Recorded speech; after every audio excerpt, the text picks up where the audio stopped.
ambulance driver Muhammad Allah al-Jalil lives in the troubled city of Aleppo in Syria, a place devastated by the Syrian civil war. Yet, while the conflict has caused many of the city's residents to flee, al-Jalil was not among them.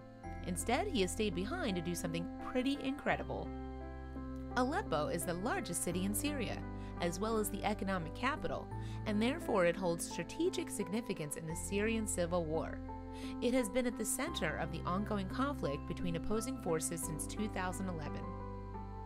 Rebel forces control the eastern part of Aleppo, while the Syrian government remains in control of the rest of the city, and the conflict has resulted in utter devastation as the government tries to take the city back by force. With the aid of the Russian airstrikes, the Syrian government is attempting to isolate rebel-held areas in Aleppo and the nearby countryside and prevent them from getting military aid or necessary supplies. Sadly, this also cuts off the citizens of Aleppo who are not involved in the fighting. These civilians are subjected to frequent bombings and face the uncertainty of whether or not they'll be able to gain access to basic tools for survival. And while not everyone in Aleppo can afford to leave, an estimated 40,000 residents have understandably already fled the city so far. Of course, many of these people left their possessions behind in a desperate attempt to find safety elsewhere. Sadly, this frequently included the need to abandon beloved pets. Naturally, all of these abandoned animals did what they could to fend for themselves, but luckily for the cats of Aleppo, there is one man looking out for them. Al-Jalil has stayed in Aleppo to care for its ownerless felines. When people left, the cats started coming to me, Al-Jalil told the BBC News in September 2016. And the reason why they flocked to him is pretty simple. When he saw some strays near a home that an airstrike had destroyed, he decided to put some food out for them. And from only 5 cats at first, he was soon providing food for 20. Cats always find out when there's food around, he told Newsweek in December 2015. Moreover, as more people continued to leave the city, Al-Jalil found himself caring for even more abandoned felines. There were stray cats that were left behind by their owners. Some people just left them with me, knowing that I love cats, Al-Jalil told the BBC. Just 12 months after beginning his endeavors, he was feeding over 100 animals.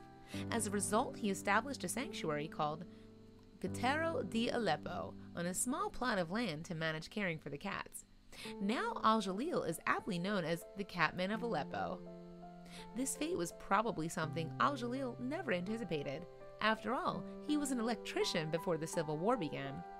But in the conflict-strewn city, he's had to adapt to helping out in other ways too.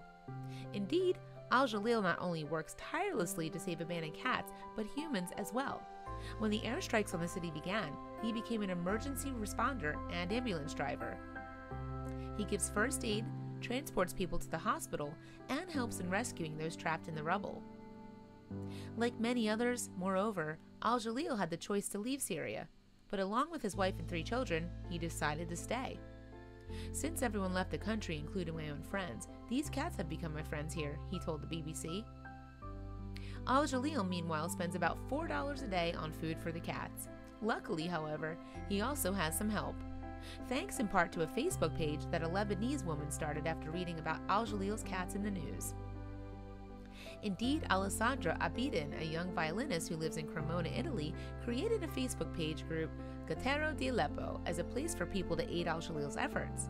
With over 3,400 members now, the group serves as a worldwide support network to help both Aleppo's cats and its people.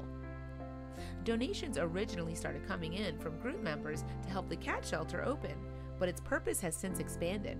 After opening the sanctuary, in fact, Al-Jalil began bringing some of the donation money to families still living in Aleppo.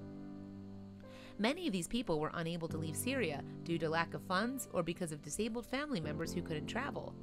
With the help of Abidin and an organization based in France called Syria Charity, then Al-Jalil receives the donations and distributes them to those most in need.